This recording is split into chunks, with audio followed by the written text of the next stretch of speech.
ಬೆಂಗಳೂರಿನ ಕಸ ಲ್ಯಾಂಡ್ ಫೀಲ್ಡ್ಗೆ ಇದೀಗ ಬ್ರೇಕ್ ಹಾಕುವಂತಹ ಕೆಲಸಗಳಾಗ್ತಾ ಇದೆ.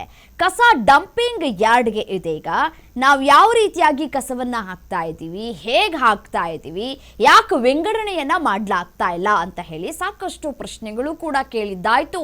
ಈಗ ಅದೆಲ್ಲದಕ್ಕೂ ಕೂಡ ಬ್ರೇಕ್ ಹಾಕುವಂತಹ ಕೆಲಸ ಕೋರ್ಟ್ನಿಂದ ಆಗಿದೆ.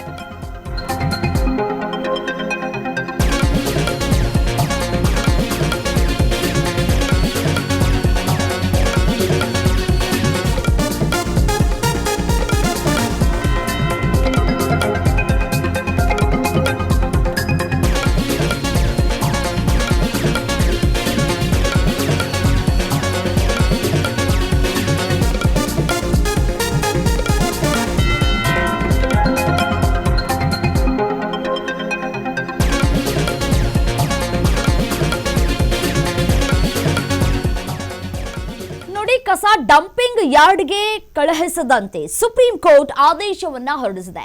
ಅಕ್ಟೋಬರ್ 26ರಿಂದ ಕಸವನ್ನ ಭೂಭರ್ತಿ ಮಾಡುವಂತಿಲ್ಲ ಅಂತ ಹೇಳಿ ಆದೇಶದಲ್ಲಿ ಉಲ್ಲೇಖ ಮಾಡಲಾಗಿದೆ. ಸುಪ್ರೀಂ ಕೋರ್ಟ್ ಆದೇಶದಿಂದ ದಿಕ್ಕಾಪಾಲಾಗಿರುವಂತಹ ಜಿಬಿಎ ಅಧಿಕಾರಿಗಳು ಬೆಂಗಳೂರಿನಲ್ಲಿ ಪ್ರತಿದಿನ ಬರೋಬ್ಬರಿ 5,000 ಟನ್ ತ್ಯಾಜ್ಯ ಉತ್ಪತ್ತಿ ಆಗುತ್ತೆ. ಕೇವಲ 1,500 ಟನ್ ಕಸ ವಿಲೇವಾರಿಯಷ್ಟೇ ಸಾಧ್ಯವಾಗ್ತಾ ಇದೆ.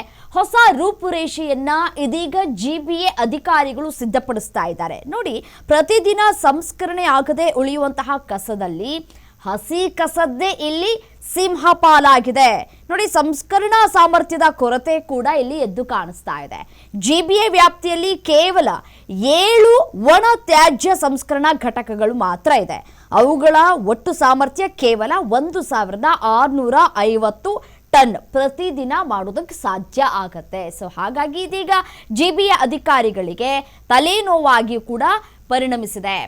ಸಿಲಿಕಾನ್ ಸಿಟಿ ಮಂದಿ ಎಲ್ಲಂದ್ರಲ್ಲಿ ಕಸವನ್ನ ಹಾಕುವಂತಹ ಕೆಲಸಕ್ಕೆ ಮುಂದಾಗ್ತಾ ಇದ್ದಾರೆ. ಅದಕ್ಕೂ ಕೂಡ ಇದೀಗ ಸುಪ್ರೀಂ ಕೋರ್ಟ್ ಒಂದು ಅಂತಿಮ ನಿರ್ಧಾರವನ್ನ ತೆಗೆದುಕೊಂಡಂತೆ ಕಾಣಿಸ್ತಾ ಇದೆ.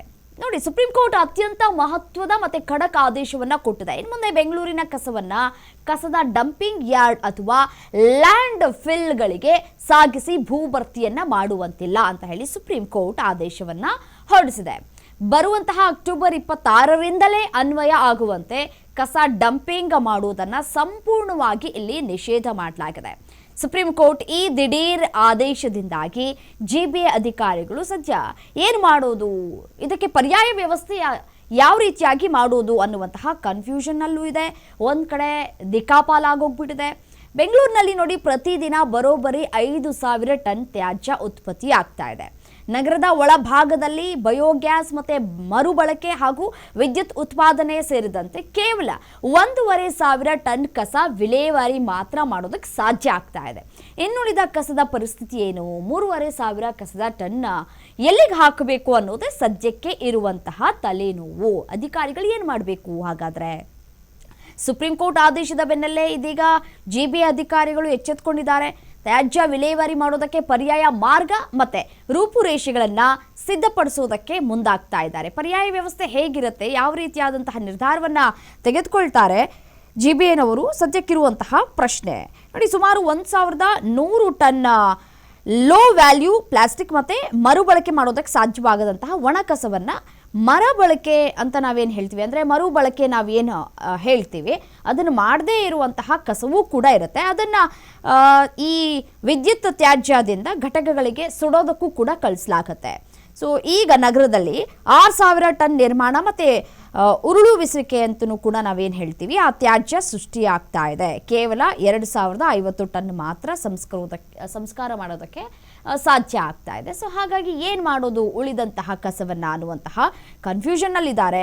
ಪ್ರತಿಯೊಬ್ಬ ನಾಗರಿಕರು ತಮ್ಮ ಮನೆಯ ಕಸವನ್ನ ಈಗ ಕಡ್ಡಾಯವಾಗಿ 4 ಭಾಗಗಳಾಗಿ ವಿಂಗಡಣೆ ಮಾಡಬೇಕಂತ ಕೂಡ ಹೇಳಲಾಗ್ತಾ ಇದೆ. ಈ ಹಿಂದೆ 2 ಭಾಗಗಳಾಗಿ ವಿಂಗಡಣೆ ಮಾಡೋದಕ್ಕೆ ಹೇಳಿತ್ತು. ಒಂದು ಹಸಿ ಕಸ, ಮತ್ತೊಂದು ಒಣ ಕಸ.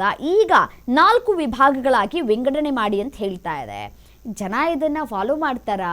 ಫಾಲೋ ಮಾಡಿಲ್ಲ ಅಂತಂದ್ರೆ ವಾಟ್ ನೆಕ್ಸ್ಟ್? ಮೊದಲಿಗೆ 500 ರೂಪಾಯಿ ದಂಡ, ಅಲ್ಲೂ ಕೂಡ ಫಾಲೋ ಆಗಿಲ್ಲ ಅಂದರೆ 1,000 ರೂಪಾಯಿ, ಅಲ್ಲೂ ಫಾಲೋ ಆಗಿಲ್ಲ ಅಂತಂದರೆ ವಾಟ್ ನೆಕ್ಸ್ಟ್? ಪೊಲೀಸರಿಗೆ ಮಾಹಿತಿಯನ್ನು ಕೊಡ್ತಾರೆ ಜಿಬಿಎ ಅಧಿಕಾರಿಗಳು.